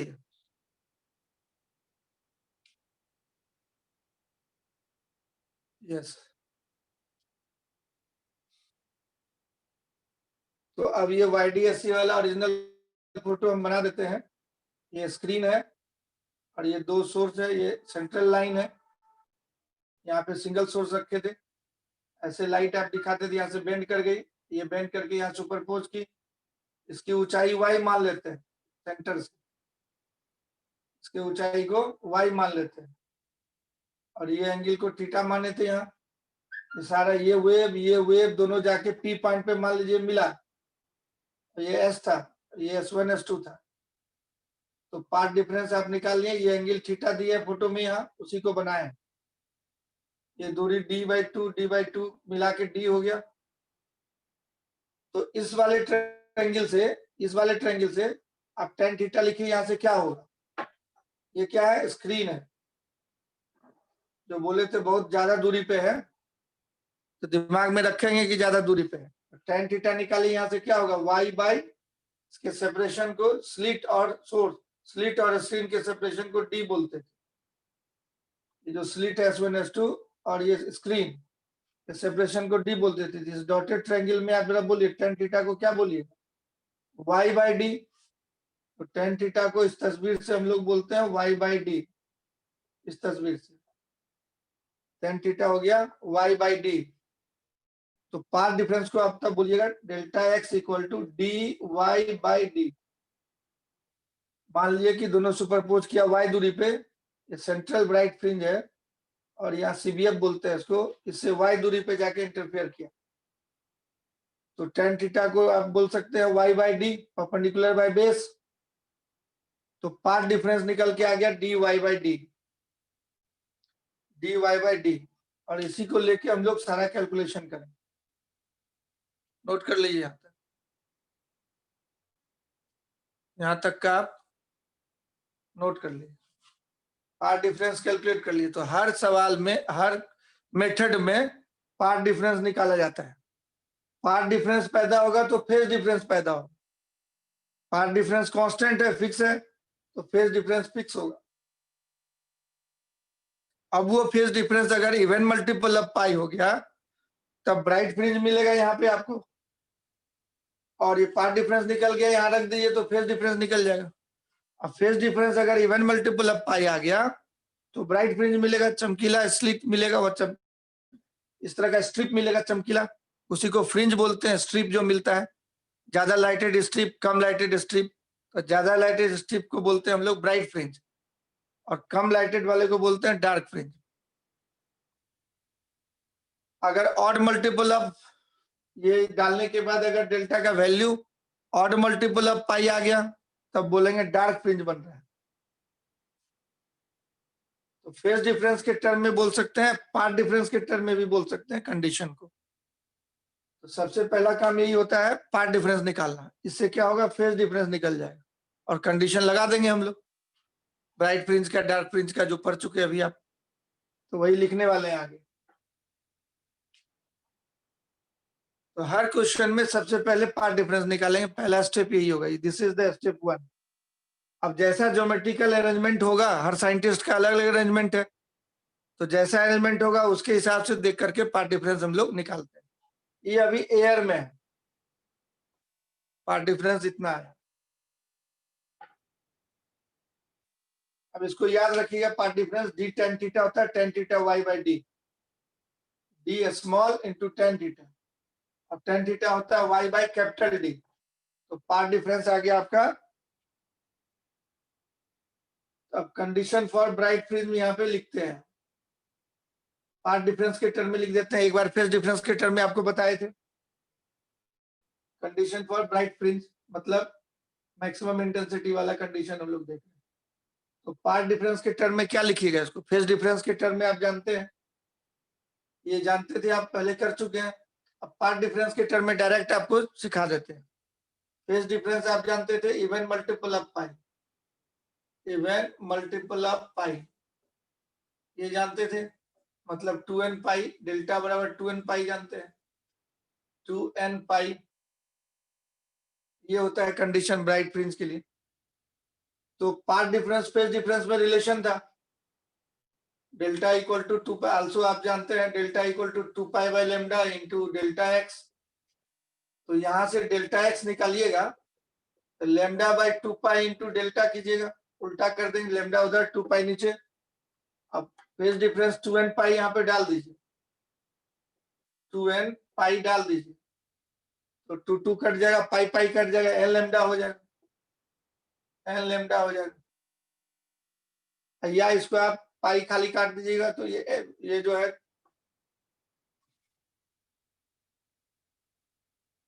2n इंटू लैम्डा बाय 2 भी बोल सकते हैं, याद रखने के लिए आप ऐसे लिखिए, इंटीग्रल मल्टीपल ऑफ लैम्डा इसको बोलते हैं। तो path difference is integral multiple of lambda. Phase difference even multiple of pi बोलिए, ये तरीका हुआ एक बोलने का ब्राइट फ्रिंज के लिए कंडीशन। या दूसरा तरीका हुआ ये बोलने के लिए कि भाई पाथ डिफरेंस जो होगा वो इंटीग्रल मल्टीपल ऑफ लैम्डा होगा, इंटीग्रल मल्टीपल ऑफ लैम्डा होगा, या उसी को बोलते हैं even multiple of lambda by 2 होगा, ऐसे भी बोला जाता है, even multiple of lambda by 2 होगा, even multiple of lambda by 2 होगा। तो आप इस तरीके से बोलिए चाहे इस तरीके से बोलिए डायरेक्टली। तो condition for bright fringe path difference के टर्म में बोलिए तो क्या सिखाया अभी, path difference equal to even multiple of lambda by 2, even multiple of lambda by 2, ऐसे बोल सकते हैं। ये phase difference even multiple of pi, तो ये path difference even multiple of lambda by 2। देखिए एक वेव का कंस्ट्रक्शन करते हैं आप, जब आप एसएचएम में पढ़े थे, यूनिफॉर्म सर्कुलर मोशन का प्रोजेक्शन एक वेव फॉर्म करता है। तो पूरा एक चक्कर ऐसे पार्टिकल घूम रहा है सर्किल में, और उसको आप एसएचएम में देखे थे, एक वेव फॉर्म करता है, तो पूरा एक चक्कर मतलब 2 पाई एंगल हुआ, और तब एक वेव बना, मतलब पार्ट डिफरेंस लैम्डा हुआ। तो फेज डिफरेंस जब 2 पाई बोलते हैं तो पार्ट डिफरेंस आप लैम्डा बोलते हैं। फेज डिफरेंस जब 2 पाई बोलते हैं, एक चक्कर मारने के बाद सेम पॉइंट पे चला आता है, सेम फेज में आ जाए। उसी तरह से एक वेव ये वाला इसका फेज सेम है, एक वेव लेंथ लैम्डा होने के बाद फेज सेम रहता है। तो फेज डिफरेंस 2 पाई बोलते हैं तो पार्ट डिफरेंस लैम्डा बोलते हैं। फेज डिफरेंस पाई यूज कीजिएगा, अगर पाई यूज कीजिएगा तो path difference lambda by 2 use कीजिएगा। तो इसलिए हम बोले क्या कि भाई आप ये जो कंडीशन याद रखे थे, phase difference even multiple of pi बोले थे, तो पार्ट डिफरेंस बोलिएगा even multiple of lambda by 2। Phase difference बोले थे इवन मल्टीपल ऑफ पाई, तो पार्ट डिफरेंस बोलिएगा even multiple of lambda by 2। ऐसे आप याद रख सकते हैं। और अगर आप इसको ऐसे भी बोल सकते हैं, 2 पाई अलग कर लीजिए और n अलग कर लिए, इंटीग्रल मल्टीपल ऑफ 2 पाई बोलिएगा, इसको बोलिएगा integral multiple of lambda. 2 pi use कीजिएगा तो लैम्डा यूज करना होगा। इसको ऐसे भी बोल सकते हैं ना आप, n times of 2 pi, integral multiple of 2 पाई बोल सकते हैं। तो यहाँ बोलिएगा इंटीग्रल मल्टीपल ऑफ लैम्डा, 2 पाई बोलिएगा तो इंटीग्रल मल्टीपल ऑफ लैम्डा बोलिए, तो यहाँ पे इंटीग्रल मल्टीपल ऑफ 2 पाई बोलना होगा। इसको बोलते हैं इवन मल्टीपल ऑफ पाई। तो इसको बोलिए even multiple of lambda by 2। इस तरीके से आप याद रख सकते हैं। तो ये कंडीशन होता है ब्राइट फ्रिंज के लिए पार्ट डिफरेंस के टर्म में, even multiple of lambda by 2। और पार्ट मतलब डेल्टा एक्स हो गया 2n times of lambda by 2। अब डेल्टा एक्स आप निकाले थे YDSC में, इन YDSC में हर एक ये कंडीशन होगा सब सारे के लिए, जनरल कंडीशन हो गया। ब्राइट फ्रिंज के लिए कंडीशन होगा पार्ट डिफरेंस के टर्म में। और पार्ट डिफरेंस YDSC में आप निकाले थे dy by D, small D ऊपर y ऊपर कैपिटल डी नीचे। ये nth फ्रिंज बोलते हैं इसको, ब्राइट फ्रिंज है तो nth ब्राइट फ्रिंज। ऑर्डर ये n लिखा हुआ है यहाँ पे, तो nth ब्राइट फ्रिंज का हाइट कितना होगा सेंट्रल ब्राइट फ्रिंज, तो 2n इंटू लेमडा बाई 2।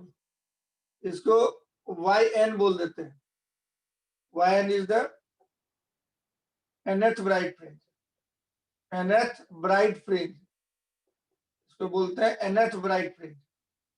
तो पोजीशन मिल जाएगा आपको nth ब्राइट फ्रिंज कहाँ होगा, इसको उधर 2 कट ही गया, n lambda capital D by small D, ये पोजीशन पे आपको ब्राइट फ्रिंज मिलेगा।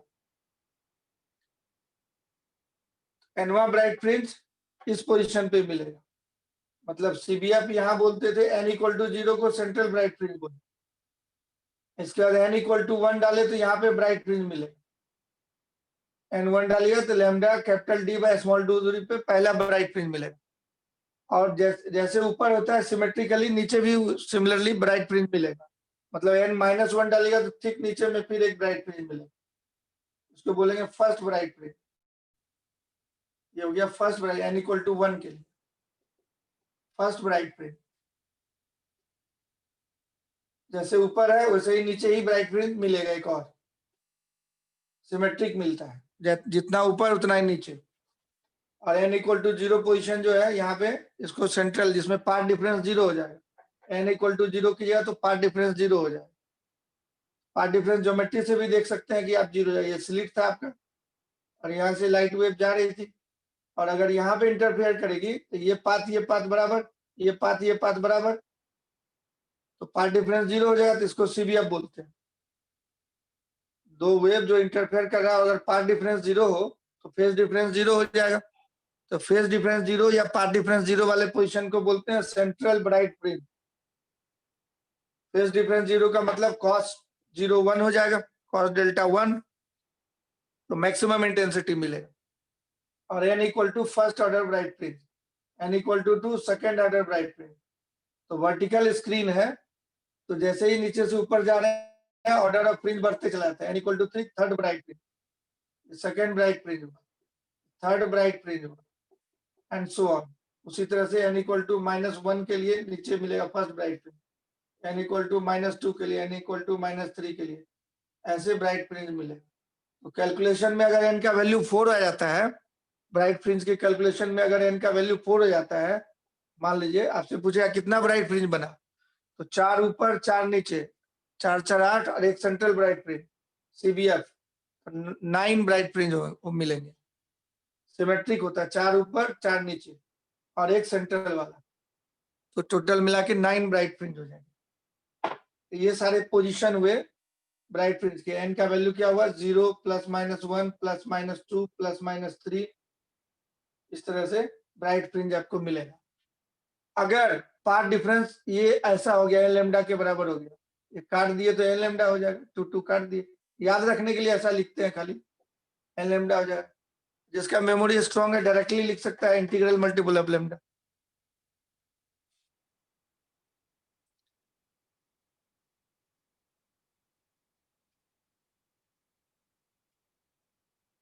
तो ज्यादा वेवलेंथ वाला लाइट अगर यूज कीजिएगा तो ज्यादा दूरी पे मिलेगा ब्राइट फ्रिंज, कम वेव लेमडा के प्रोपोर्शन में हो गया, कम वेवलेंथ वाला यूज कीजिएगा तो कम दूरी पे मिलेगा bright fringe central bright fringe से। तो लेमडा बढ़ाते जाइएगा, वेवलेंथ बढ़ते जाएगा तो ऊंचाई y का बढ़ता जाएगा। फर्स्ट ब्राइट फ्रिंज रेड वाले का ज्यादा दूरी पे मिलेगा, वायलेट वाले का नजदीक में मिलेगा, सेंट्रल ब्राइट फ्रिंज के नजदीक में आ जाएगा वायलेट वाला। अगर व्हाइट लाइट यूज करते हैं आप तो उसमें बहुत सारे कलर का मिक्सचर है, तो सेंट्रल ब्राइट फ्रिंज के नियरेस्ट में कौन सा मिलेगा, कौन सा कलर, तो वायलेट कलर मिलेगा, क्योंकि लेमडा कम होता है उसका, प्योर में सबसे ज्यादा वेवलेंथ रेड वाले का होता है। ये ऑब्जेक्टिव क्वेश्चन में पूछा गया है कि अगर व्हाइट लाइट से इंटरफेरेंस कराएं यंग वाईडीएससी में, तो सेंट्रल ब्राइट फ्रिंज के नजदीक में कौन सा कलर सबसे पहले मिलेगा? तो जिसका वेवलेंथ कम होगा, उसका ऊंचाई कम होगा, तो वायलेट वाला मिलेगा। ये समझ गए कंडीशन। अब तो कौन कौन सा पोजीशन पे आपको ब्राइट फ्रिंज मिला? तो position of bright fringe from CBF, CBF का पहले लिख दें, central bright fringe for n equal to 0 we have yn equal to 0 and delta x 0 हो जाएगा, पाथ डिफरेंस 0 हो जाएगा, फेज डिफरेंस 0 हो जाएगा।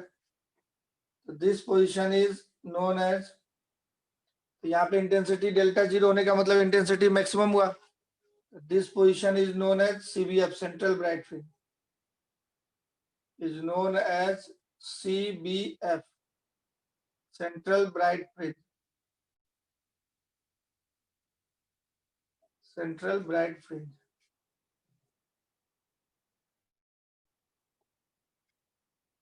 तो पाथ डिफरेंस 0 जहां हो वो सेंट्रल ब्राइट फ्रिंज का है। और दूसरा ब्राइट फ्रिंज कहां कहां पे मिला? तो different positions of bright fringe, positions of bright fringe, bright fringe from CBF, किस किस पोजीशन पे मिला? तो y इक्वल टू 0 हो गया, n0 डाले तो ये सीबीएफ का पोजीशन ऑफ सीबीएफ हो गया।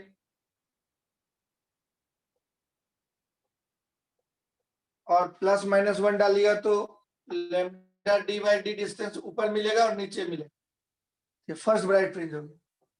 फिर plus minus 2 lambda D by D पे मिलेगा, स्पेसिंग देखते हैं कि बराबर रहता है, plus minus 3 lambda D by D मिलेगा एंड सो ऑन, इस तरह से मिलते हैं। ये सब पोजीशंस होंगे ब्राइट फ्रिंज वाले।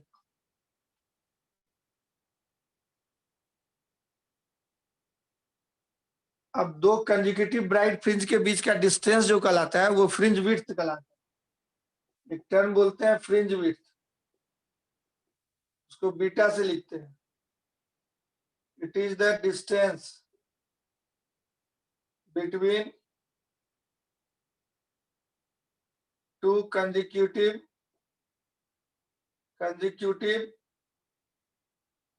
फ्रिंज का विड्थ, तो स्ट्रिप का विड्थ कितना होगा? टू कंसेक्यूटिव ब्राइट फ्रिंज या टू कंसेक्यूटिव डार्क फ्रिंज, और distance between two consecutive dark fringe. तो डार्क फ्रिंज का भी चर्चा नहीं किए हैं, ब्राइट फ्रिंज कर दिए हैं, तो इससे डिस्टेंस निकाल लेंगे, दोनों में से किसी से भी निकाल सकते हैं। डार्क फ्रिंज का चर्चा करेंगे तो वहां दिखा देंगे, दोनों से सेम ही आएगा। और distance between two consecutive dark fringe, consecutive dark fringe. तो देखिए एक 0 पे था, एक ऊपर में था, lambda capital D by D, दोनों को घटा दीजिए, lambda capital D by D minus 0 कीजिएगा तो लैम्डा डी बाई डी आ जाए। बीटा हो गया lambda capital D by small D minus 0 कर दीजिएगा तो lambda D by small D आ जाए। किसी को भी घटाइएगा, n+1 माइनस n वाला घटा दिए, लैम्डा डी बाई डी आ जाए। तो बीटा का ये फॉर्मूला हो गया फ्रिंज विड्थ का। अब इसमें भी आप देख सकते हैं, अगर स्लिट का दूरी आप कम करते जाइएगा, कम रखिएगा स्लिट का दूरी, तो फ्रिंज विड्थ बड़ा हो। स्मॉल डी देखिए लेस कीजिएगा, ये क्या है? दोनों स्लिट के बीच का दूरी। तो बीटा बड़ा, ये ऑब्जेक्टिव क्वेश्चन है, बीटा बड़ा हो, ज्यादा चौड़ा फ्रिंज विड्थ हो। अगर दो स्लिट जो काटे कार्डबोर्ड में आप, उस स्लिट को अगर बहुत दूर दूर में काटे, डी अगर बड़ा होगा तो फ्रिंज विड्थ छोटा होते जाएगा, और बहुत ज्यादा सेपरेशन कर दिया तो इतना छोटा हो जाएगा कि आपको सब जो है ओवरलैप कर जाए, दिखाई नहीं पड़ेगा। तो इसलिए नजदीक रखते हैं हम लोग, ताकि ज्यादा चौड़ा फ्रिंज विड्थ हो, दिखाई पड़े। वेवलेंथ ऑफ लाइट ज्यादा होगा तो फ्रिंज विड्थ ज्यादा होगा, तो वायलेट कलर की तुलना में रेड कलर का वेवलेंथ ज्यादा होगा, तो इसलिए फ्रिंज विड्थ रेड कलर के लिए ज्यादा होगा, वायलेट वाले का कम होगा। इससे आप देख रहे हैं कि लैम्डा ज्यादा तो फ्रिंज विड्थ ज्यादा, और ये सब डिस्कशन फॉर्मूले से आप कर सकते हैं। चलिए कंडीशन फॉर डार्क फ्रिंज आप देखते हैं। ब्राइट फ्रिंज आप लिख लीजिए, इसका फोटो ले लीजिए जल्दी से, या लिख लीजिए। Condition for bright fringe complete है। अब कंडीशन फॉर डार्क फ्रिंज देखते हैं। Condition for bright fringe complete. समझ में आया इतना discussion?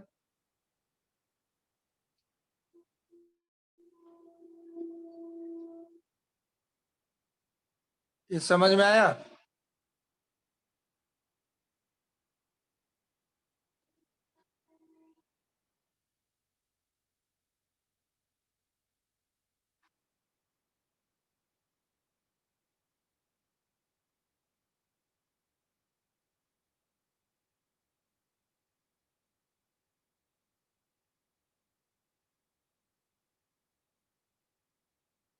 Condition of dark fringe देखते हैं, YDSC। तो पार्ट डिफरेंस जो हम लोग निकाले थे उसी पे सब डिपेंड करेगा कि ब्राइट फ्रिंज बनेगा कि डार्क फ्रिंज बनेगा। तो condition for dark fringe, dark fringe का क्या कंडीशन होगा और कहां कहां पे मिलेगा? तो फेज डिफरेंस वाला तुमको याद है जो एक बार शुरू में बताए थे, अभी इंटेंसिटी इसमें कैलकुलेट किए थे। इसके लिए क्या कंडीशन होता है? Phase difference delta equal to odd multiple of pi. तो पार्ट डिफरेंस तुम बोल सकते हैं सीधा odd multiple of lambda by 2, क्योंकि फेज डिफरेंस पार्ट डिफरेंस में ये रिलेशन होता था। भूल जाओ तो ऐसे निकाल लेगा। तो डेल्टा एक्स बोल देगा lambda by 2 pi into delta. अब डेल्टा का वैल्यू ये ला के यहाँ पे डाल दो, 2n प्लस 1 इंटू पाई। तो पाई पाई कट जाएगा तो क्या बचा? 2n plus 1 into lambda by 2। तो पाथ डिफरेंस के टर्म में लैम्डा होता है एक वेव का पाथ लेंथ। तो odd multiple of lambda by 2 होगा तो उसको बोलेंगे कंडीशन फॉर डार्क फ्रिंज। तो कोई जरूरी नहीं कि हमेशा फेज डिफरेंस से याद रखिए, डायरेक्ट आप ये याद रख सकते हैं क्योंकि पाथ डिफरेंस ही आप कैलकुलेट करते हैं। तो यही कंडीशन याद रखिए। कंडीशन क्या हो गया? Path difference equal to odd multiple of lambda. Bright के लिए even multiple of lambda by 2, dark के लिए ऑड मल्टीपल ऑफ लैम्डा। इसलिए हम इवन और ऑड करके बोले लैम्डा बाई 2 में मल्टीप्लाई करेंगे, और फेज के लिए पाई में मल्टीप्लाई करते हैं इवन या ऑड से। Odd multiple of lambda by 2 तुमको याद रहेगा। सिमेट्रिक। तो पाथ डिफरेंस को डेल्टा एक्स लिखते हैं, ऑड मल्टीपल मतलब 2n plus 1 into lambda by 2। कहीं 2n माइनस 1 भी बहुत लोग यूज करते हैं ऑड मल्टीपल के लिए, तो उसमें n 1 से स्टार्ट करेंगे और इसमें n 0 से स्टार्ट करेंगे। n equal to 0 1 2 3। तो ये डार्क फ्रिंज भी सिमेट्रिकली ऊपर नीचे बनेगा, तो प्लस माइनस ले सकते हो, है ना। सिमिलरली ऊपर नीचे दोनों तरफ बनेगा। तो चलो इसमें ये कंडीशन लगा दे, इसमें कॉस डेल्टा माइनस 1 आ जाता है। इसके जैसे n 0 डालेगा तो लैम्डा बाई 2 हुआ पाथ डिफरेंस। तो ये डार्क फ्रिंज का कंडीशन होगा। यहाँ पे n 0 डालेगा तो ये पाई हो जाएगा, कॉस पाई माइनस 1 होता है dark fringe, minimum intensity minimum amplitude, dark fringe का कंडीशन। तो पाथ डिफरेंस हम लोग निकाले थे। तो पाथ डिफरेंस कितना होता था? D Y N by capital D equal to 2n plus 1 into lambda by 2। तो पोजीशन y क्या है? Position of dark fringe, nth dark fringe यहाँ n लिखा हुआ है इसलिए। तो yn इक्वल टू बोलेंगे हम लोग d by D, D lambda by D 2 हो जाएगा into 2n plus 1।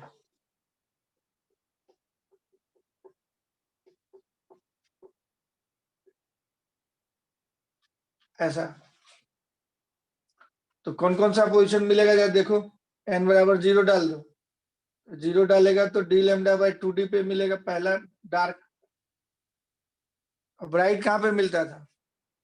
Capital D lambda by small D पे मिलता था पहला वाला, तो उसके ठीक बीच में मिला।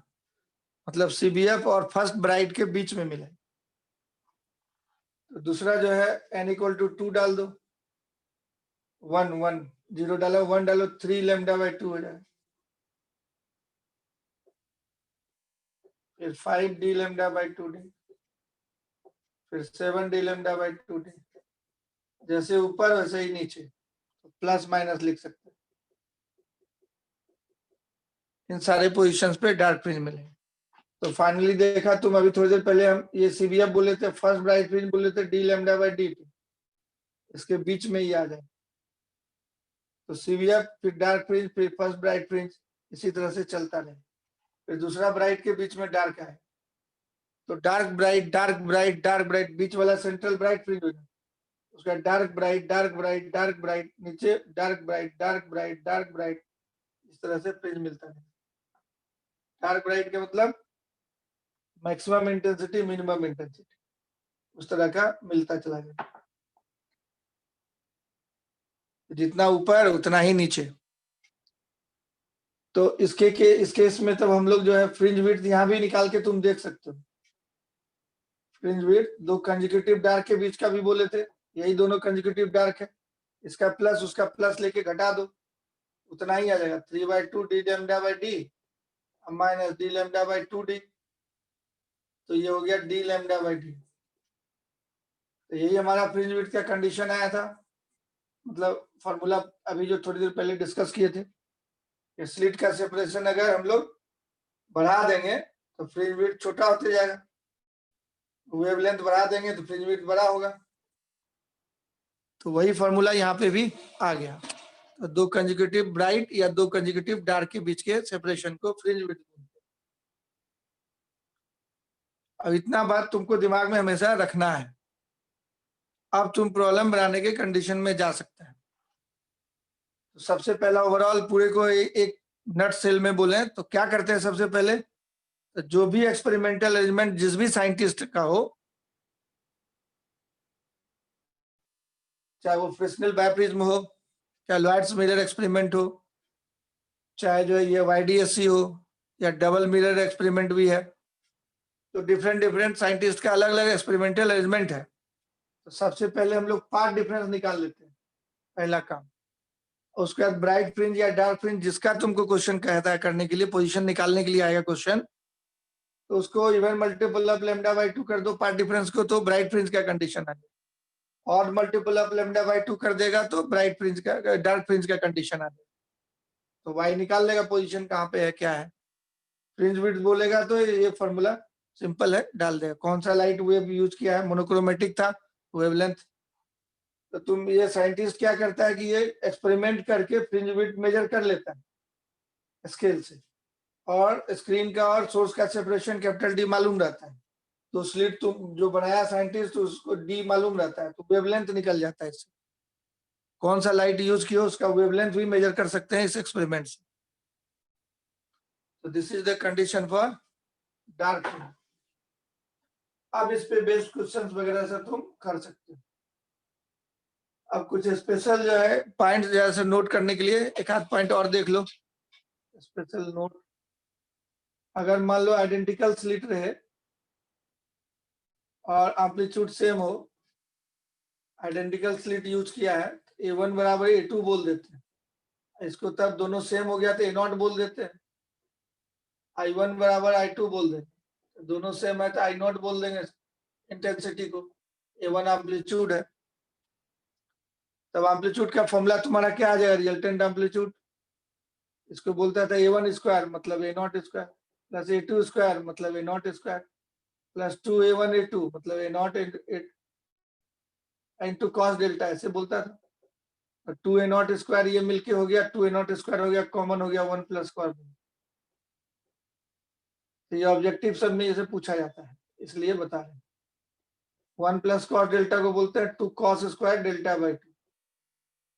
अब एक कॉस बाहर आ जाएगा, 2 बाहर हो गया, और A0 बाहर आ जाएगा, कॉस डेल्टा बाई 2 है ए का वैल्यू। इंटेंसिटी का फॉर्मूला हम लोग निकालते हैं, A square plus B square plus 2AB cos theta लगा दिए थे, A1 A2 की जगह A0 A0 डाल दी, 4 में से 2 बाहर आ गया, एक A0 बाहर, cos डेल्टा, ये रिजल्टेंट एम्पलीट्यूड होता है, रिजल्टेंट एम्पलीट्यूड। मैक्सिमम वैल्यू उसमें cos का 1 होगा, तो मैक्सिमम एम्पलीट्यूड 2A0 होगा।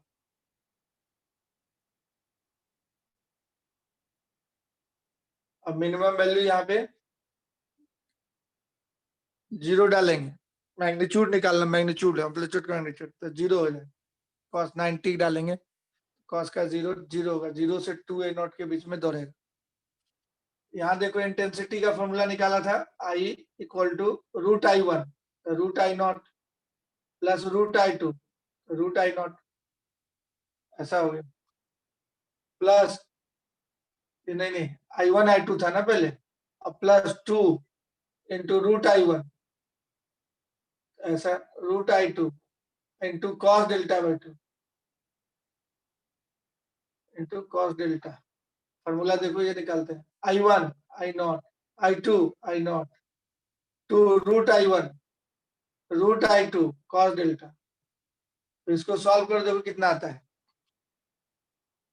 ये कितना हो जाएगा, 2I0 plus 2I0 root root I0 हो गया कॉस डेल्टा, 2I0 कॉमन ले लेंगे, 1 plus cos delta, 1 plus cos delta का formula 2 cos square delta by 2, ये हो गया 4I0 cos square delta by 2, I का वैल्यू। अब इसमें से मिनिमम और मैक्सिमम निकाल सकते हो, तो मिनिमम के लिए स्क्वायर तो -1 नहीं हो सकता, तो 0 होगा मिनिमम, तो मिनिमम वैल्यू 0 हो जाए, मैक्सिमम निकालेगा तो 1 होगा, ये मैक्सिमम 4I0 होगा। आइडेंटिकल स्लिट है तो इंटेंसिटी 0 से 4I0 तक होगा, और बाकी सब जो इंटेंसिटी होगा इसी के बीच में होगा, किसी का कम है तो उसी के बीच में रहे। इंटेंसिटी मैक्सिमम हो सकता है 4I0 कोहेरेंट सोर्स से तक। एक और नोट नंबर 1 हो गया, और कोहेरेंट सोर्सेस के लिए किए, इंटरफेरेंस के लिए जो कंडीशन था, कभी कभी 2 इनकोहेरेंट सोर्स दे देगा, नोट नंबर 2, इनकोहेरेंट सोर्स से इंटरफेरेंस पैटर्न नहीं मिलता है तो उसका फॉर्मूला ऐसा नहीं होगा intensity. For 2 incoherent source, objective में पूछ देगा इनकोहेरेंट सोर्स में रिजल्टेंट इंटेंसिटी निकालने के लिए बोलेगा, तो ये सारा फॉर्मूला निकाला है कोहेरेंट सोर्स के लिए, तो रिजल्टेंट इंटेंसिटी सिंपली ऐड कर देते हैं I1 plus I2, resultant amplitude simply add कर देते हैं A1 plus A2, incoherent source रहेगा तो सिंपली ऐड करेगा अलजेब्रा की तरह, और ये कोहेरेंट सोर्स था, इंटरफेरेंस वाला कंडीशन, दोनों का फेज डिफरेंस डेल्टा था, तब ये फॉर्मूला आया था। और इनकोहेरेंट सोर्स कभी क्वेश्चन में बोल दिया तो I1 प्लस I2 या A1 प्लस A2 से काम करेंगे, ठीक है। इतने फॉर्मूले को दिमाग में रखना है। टाइम आज का ओवर हो गया है, अगले क्लास में इस पे हम लोग क्वेश्चन स्टार्ट करेंगे। सारे फॉर्मूले को ब्रेन में रखो। समझ में आया अभी तक जो पढ़ा है? कुछ हार्ड भी लगा क्या?